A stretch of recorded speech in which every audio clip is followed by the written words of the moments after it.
फ़ौक़ा का एक मतलब तो हमने देख लिया था कि ऊपर, जैसे आसमान के 7 रास्तों की बात हुई थी, तो ये एक रास्ता, ये दूसरा, ये तीसरा, तो यानी इनके दरमियान में ये स्पेस है। ये इस तरह से नहीं है कि एक दूसरे के ऊपर है, कि जैसे अलक़लमु अलल किताब, कलम किताब के ऊपर है, तो ये इस टाइम इसके बिल्कुल साथ स्टिक है। लेकिन फ़ौक़ा में अगर हम कहते हैं कि अलक़लमु फ़ौक़ल किताब, तो यानी ये ऊपर है, इसके दरमियान में स्पेस। ये तो एक फ़िज़िकल चीज़ आ गई। जैसे इसकी एक मिसाल ले लेते हैं, फिर इसके बाकी मायना भी देखते हैं।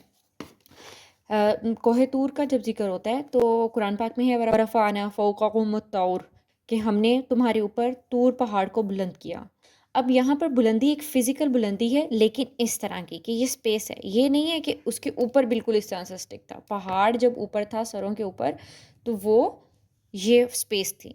अब फ़ौक़ा का कुरान पाक में एक और मतलब भी है, और वो है अगर किसी साइज़ को कंपेयर किया जाए या फिर उसकी हैसियत में, तो भी फ़ौक़ा का वर्ड आता है। जैसे अल्लाह ताला कहते हैं कि अल्लाह ताला नहीं शर्माते कि वो मच्छर की मिसाल भी बयान करे या इससे भी कोई ऊपर की चीज़ की। फमा फ़ौक़हा, कि अल्लाह ताला नहीं शर्माता कि मच्छर या इससे भी कोई ऊपर की चीज़।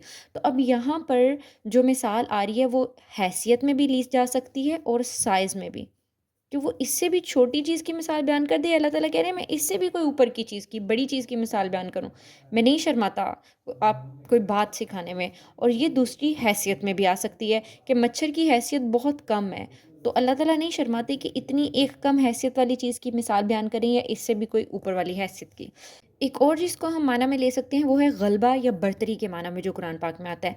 जैसे कुरान पाक में है वहुवल काहिरु फ़ौक़ा इबादिही, और वो अपने बंदों पर गालिब है। अब यहाँ पर फ़ौक़ा बरतरी के माना में आया है। एक और मिसाल लेते हैं।